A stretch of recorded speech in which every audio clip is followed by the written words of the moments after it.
Dosheteru Yokoso YouTube, and welcome to battle number 76 in my Avatar Conquest series. Today I got paired up against level 10, similar to my past like 8 battles or something. I've been getting paired up with level 10s, it's been crazy, but I've been doing quite well. So I'm kind of proud. I've got Ando today on the Lowlands map, and today I'm trying something different. I'm using a unit that I previously bashed. A unit that I definitely do not like to face due to their numbers and due to the fact that they can get upgraded and cost dirt cheap. Today I'm using another one of my warrior monk builds, but before we take a look at my force, let's take a look at Ando's forces. You can see that Ando, it looks like this was a battle where his utmost veterans were not all present. He's got 1 bow, 2, 3, 4 Boa Shigaru with 4 or 5 experience chevrons. He's got some Katana Samurai, supported by Naginata Samurai, and there's his Avatar's bodyguard, who is a melee general. Over here in the trees he's got some light cav, and looking at his army he definitely has hidden units, or so I was thinking. Let's take a look at my army here, and I was experimenting with the DLC, still experiencing with my monk builds, and I'm really liking this one in particular. This could be risky, but just watch this one. You'll see how the results are towards the end. 2 units of bow warrior monks at the front to sort of skirmish with my opponent's warrior monks, if he has any. Then I've got 3 units of Matchlock warrior monks supported closely by 3 units of warrior nuns. And these warrior nuns act as the sharp edge of my sword, the sharp edge of my blade. They help me cut my opponents down. Behind them 3 units of Naginata warrior monk acting like a very tough yet resilient backbone. These guys' war cry is essential to this strategy. And now the meat of my army are these units here. 7 units of Lone Sword Ashigarus.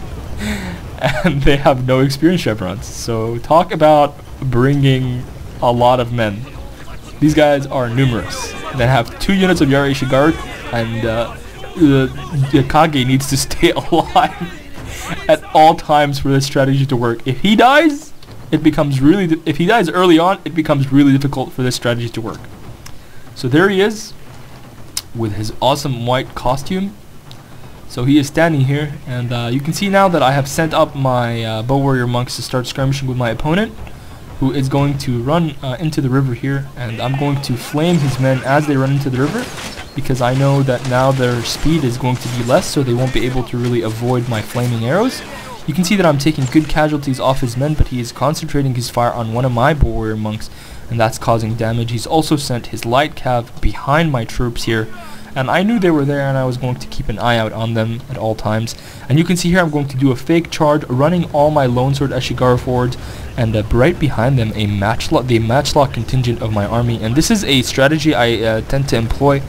I run these guys forward, hoping that my opponent doesn't really notice that I have Matchlocks in there. And now look what happens here. I'm going to stop my Matchlocks, and I think there's a bug in the game where if you shoot your Ashigaru in the back, they don't really lose men. Like look here, took shots into their backs, didn't really lose much. So I'm going to take shots with my Matchlock units into the retreating bow units here, and when they retreat, I'm going to keep shooting them, and now I'm going to pull back with my Lone Sword Ashigaru. And look at this, this is the best meat shield you can get. 7 units of Lone Sword Ashigaru. What a sight. I mean, I used to dislike these guys, but now with this strategy they're just perfect. So I'm going to start pulling back now, running back away. And you can see here a little glitch. Over here, these guys didn't respond well to my orders, and you can see that they're getting shot up. I don't know why they changed their formation like that. I guess it was because they're grouped. So instead of just turning around and running back, they flip their formation. So I'm going to lose a lot of men here, and you can see that now my opponent is going to attempt a charge with his light cav at Kagemaru. I'm going to simply move back here and let my Ashigaru take it. But you can see he's going to pummel through here with his upgraded light cav and actually grab some of my men. I'm going to lose 4 men in that engagement. 6 men actually, but then my Lone Swords, my Ashigaru are going to do well, killing 20 of his men. So I'm okay with that trade. I just gotta be careful now on how to use my guys. So you can see now that the Lone Sword Ashigarus are going to retreat safely behind my line yet again. So at this point, I'm still thinking, you know, where are my opponent's hidden troops? I'm kind of worried. Still haven't seen any of them. You can see that my opponent was inspiring his troops.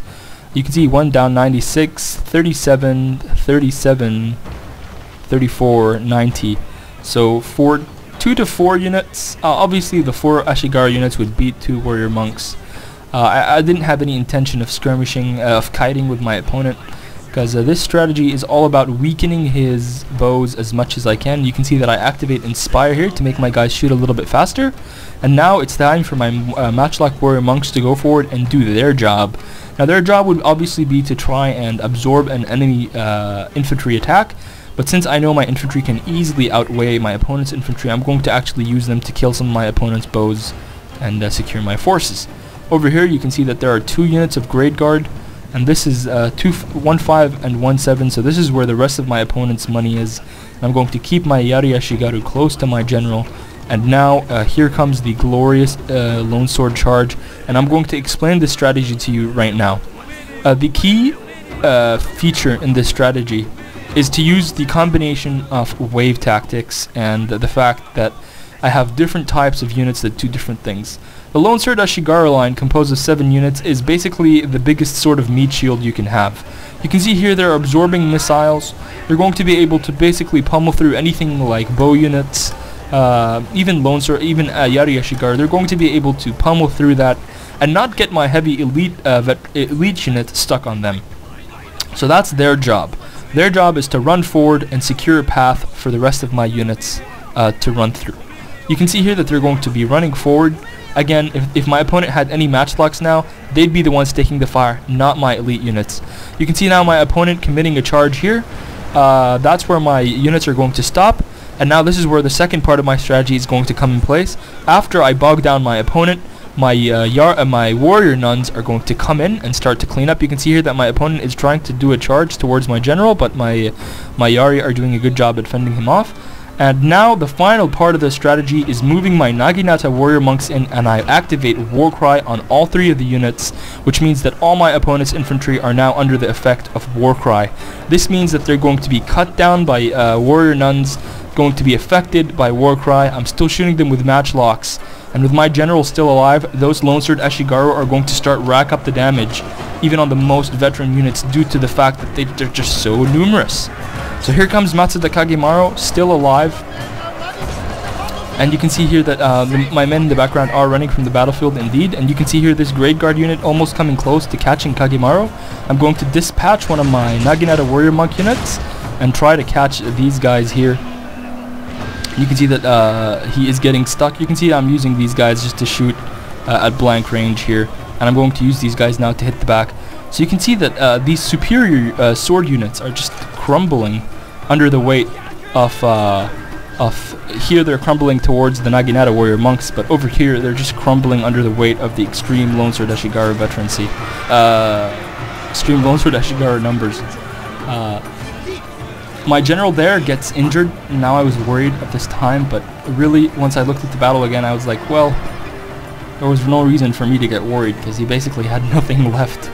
And you can see at the end of the battle here, something of a surprise appears. My opponent has a unit of cannons, 2 experienced chevrons. Looks like he was going for a general snipe, and he is taking shots into my troops here, but that's not really going to affect me. I'm going to counter charge here with all these remaining troops.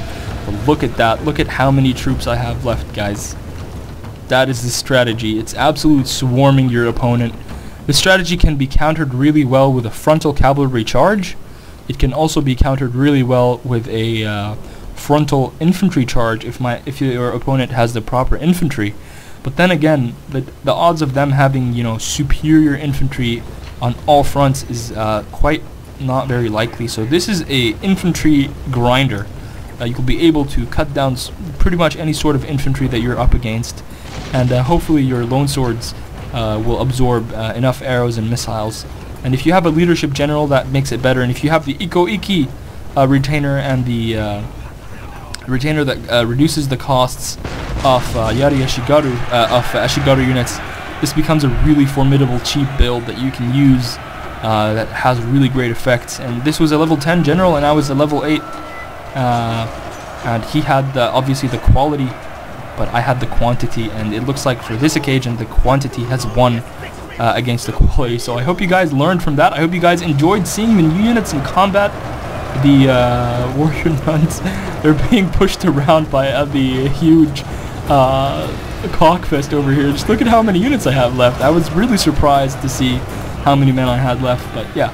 I hope you guys enjoyed that one. Remember to comment, thumbs up, and subscribe. And as always, guys, thanks for watching, and I'll see you next time.